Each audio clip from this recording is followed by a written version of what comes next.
Buenas tardes.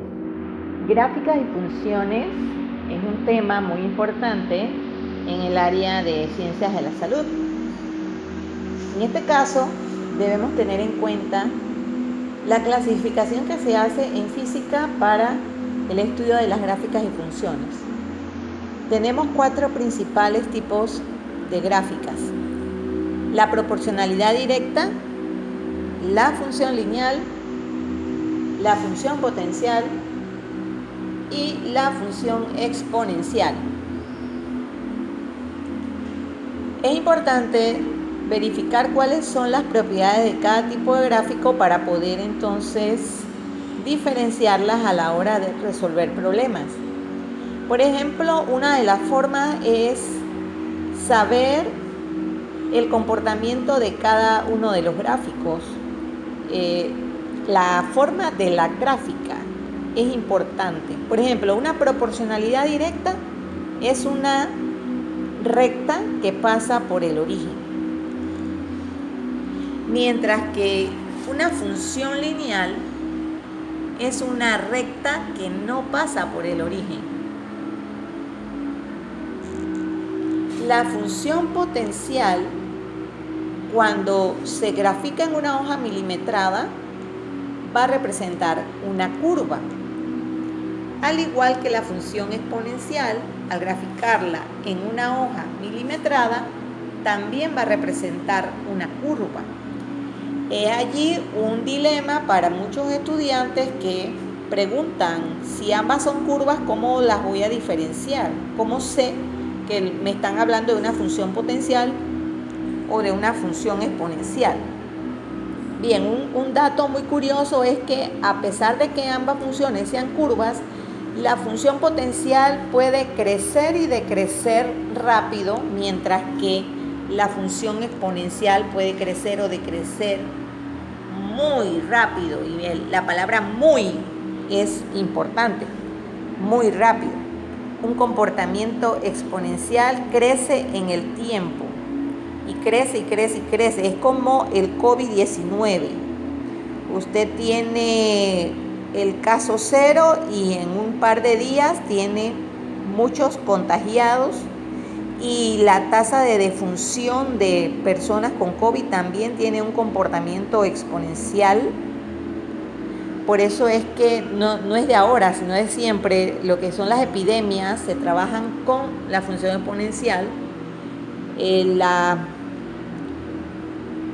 tasa de natalidad y la tasa de mortalidad también son funciones exponenciales, por esa situación de que crecen o decrecen. Cuando hablamos de decrecer, por ejemplo, es una curva pero que va bajando.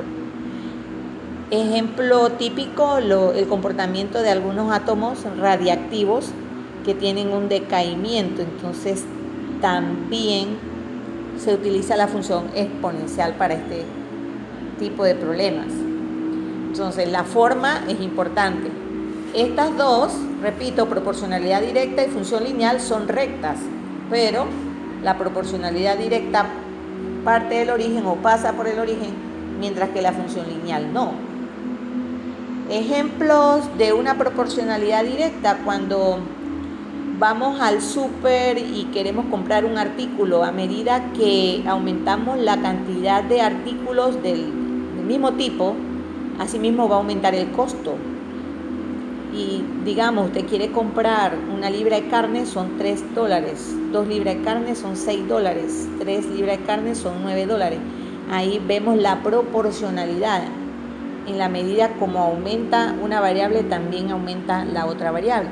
Mientras que una función lineal, a pesar de que tiene ese comportamiento como una recta, pues no va a partir del origen. Tenemos situaciones en las que se da ese comportamiento, como cuando utilizamos un resorte y le colgamos masas. Vamos a observar que el resorte se va a estirar, pero ya el resorte tenía una longitud. Esa es la longitud que está representada en este caso por el intercepto. La función potencial, al ser una curva, al igual que la función exponencial, al ser una curva, no podemos determinar la ecuación en ese tipo de páginas milimetradas. Recordemos que en matemáticas se nos da una ecuación para encontrar la gráfica. En física se le dan datos para que usted haga un gráfico y del gráfico pueda deducir una ecuación. Entonces, conociendo las características de cada una de las 4 formas principales de las ecuaciones en física, podemos entonces determinar a cuál de los 4 tipos pertenece el problema que tengamos que resolver. Entonces, como la función potencial y la exponencial en una hoja milimetrada son curvas, no podemos calcular pendiente y mucho menos encontrar la ecuación. Por esa razón, lo que se hace es graficar en otro tipo de páginas. La función potencial en hojas doblemente logarítmicas. Las vamos a identificar porque estas páginas tienen escala de logaritmo en ambos ejes, en el eje vertical y en el eje horizontal.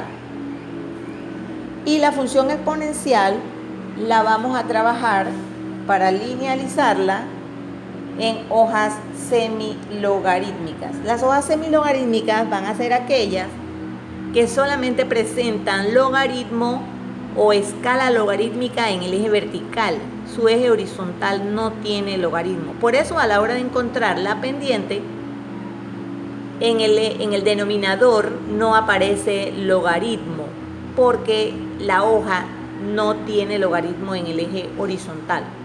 Y en este tipo de hojas semilogarítmicas se utiliza el logaritmo natural, a diferencia de la hoja doblemente logarítmica donde se utiliza el logaritmo común. Y como los dos ejes tienen escala logarítmica, por eso el numerador y el denominador a la hora de buscar la pendiente pues van a llevar su logaritmo. Entonces, muy importante, la función potencial crece o decrece rápido, mientras que la función exponencial crece o decrece muy rápido. De la misma manera, pues la X viene a representar la variable independiente, la Y la variable dependiente, la M la pendiente. Eso es el comportamiento en todos los tipos de funciones. En la función potencial va a aparecer un Y sub 0 que se llama intercepto, y en la exponencial también aparece un Y sub 0. En la función potencial, ese intercepto se encuentra con el eje Y, pero donde la X o variable independiente vale 1. Es importante tener eso en cuenta porque en este tipo de páginas usted puede decidir empezar en una potencia diferente de 10 a la 0, porque a veces tenemos datos decimales y es probable poder empezar en un 10 a la menos 2, 10 a la menos 1, y hay que buscar dónde está el 10 a la 0, o sea, el X igual 1, para determinar ese intercepto. En la función exponencial, ese intercepto va a estar donde la X vale 0. Allí no hay problema porque la esquina izquierda del gráfico, allí va a ser el X igual 0 porque la variable independiente se va a encontrar en una escala decimal, debido a que la hoja semilogarítmica no tiene logaritmo o escala logarítmica en el eje horizontal. Entonces, estas son las propiedades más importantes que podemos determinar. Observe que a la hora de calcular la pendiente, tanto en la proporcionalidad directa como en la función lineal, se hace de la misma manera, buscando el incremento vertical y dividiéndolo entre el incremento horizontal, que si vemos la forma en que se hace en la función potencial, pues sería lo mismo, lo único que utilizando la función logaritmo, y en la función exponencial utilizando logaritmo natural. De esta manera es importante leer bien el problema para ubicar a cuál de los 4 tipos pertenece. Tratar de hacer la gráfica con los pocos datos que nos brinda el problema. La mayoría de las veces se trata de función lineal. A veces el problema lo dice, pero cuando no lo dice, hacer la gráfica es lo mejor que podemos hacer para determinar cuál sería el tipo de gráfico a resolver.